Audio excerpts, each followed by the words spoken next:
Okay, so for years, entrepreneur and best-selling author Ed Mylett has been helping motivate people to change their lives. And great news, now he's inspiring even more people with his new talk show. It's called Change with Ed Mylett. Please welcome Ed back to our show. Hey, back. Thank you for having me again. Ed, we love having you on. Thank you. I love being here. Ed can drop some wisdom. Okay. And a lot of it's because you've been there yourself. Sure. And you talk about it's never too late to change. Coming up on the new year, what's the best advice you could give to people? Well, what you said is totally right. The biggest thing to know is that you're much closer to your dreams than you think you are. Most people think, well, what I want so far away, it's 20 years away, it's 30 years away. And because they believe that, they behave like it. They create patterns in their life to perpetually keep their dreams far away from them.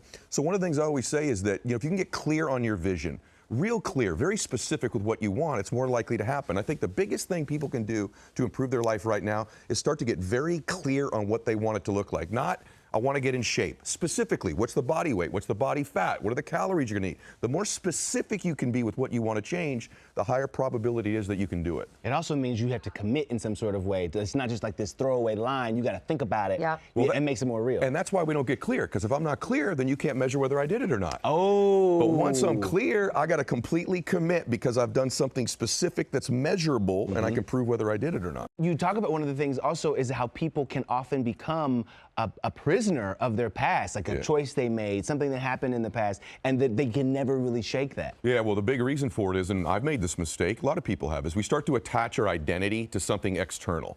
My identity, who I am, is my relationship. But what happens when that relationship ends? Or my identity is my body. What happens when that body changes? My identity is the amount of money I have or my career. And then when they lose that career, they lose the money, they lose the relationship, they no longer know who they are. And so it's a matter of learning to attach our identity should be who we are as a man or a woman, what we stand for, what our values are. That's something that's enduring, that'll last forever, not the external stuff. I love that. Well, one of the guests Ed had on the show this season was American swimmer and 12-time Olympic medalist Ryan Lochte. Well, after his widely publicized troubles at the 2016 Rio Olympics and then failing to make the Tokyo Olympics, Ryan was struggling with his identity and his purpose. But take a look at this. Okay. And now that swimming's gone, it's like, I mean, it's gotten to the point where I don't even want to get up out of bed sometimes. And if it keeps going this path, I don't want to do something that I'll regret and sell my Olympic medals to just put food on the table. I mean, it hasn't gotten that way, but if I don't snap out of it and get that coach and that motivation, that drive again, like, I'm going to have to do that. Yeah, well, that's not freaking happening. I can promise you that. Love that, Ed. There it is. Ryan Lochte joins us right now. Interesting, Ryan came in when we were playing that clip, and you said, I don't even like to look at that. I don't even want to. No, that wasn't me. Yeah. That was not Really? me, no. What do you mean by that? I'm a different person. I'm, like, out of that funk. Yeah. I'm happy. Yeah. But going back to that clip, what was going on in your life then? I was just depressed. I mean, my whole entire life, I had a coach telling me what to do, go for this gold medal, get that gold medal. And then when it stopped, I'm like, and I failed, I'm like, what do I do? Like, who am I? Yeah, you talk I'm about this guy. Yeah. Help me out. Yeah, right? But it was particularly striking for me to hear you say something to the effect of, like, I'm afraid of what can happen. You know what I mean? What I might do as a result of feeling this way day in and day out. And there are so many people that can relate to that. What was one of those things? How did you break through that noise finally? I turned to my family. That was the biggest thing. I mean, I had a son, a daughter, a beautiful wife. So that's my family. And I was like, I can't, like, live like this for them. Like, that's not a role model. So I had to be brave, be the dad, the husband that I was meant to be. Ed, we're not all Olympic medalists like the great Ryan Lochte definitely right not. here. But what can we learn from his struggle as far as his path was one way? He had one purpose of who he was, and when that goes away, how to pivot. Yeah, well, he's a perfect example of what I was saying earlier, where he attached his identity to what he did, and now when swimming might be gone, who is he? And the pathway to change is exactly what he just said. He said family.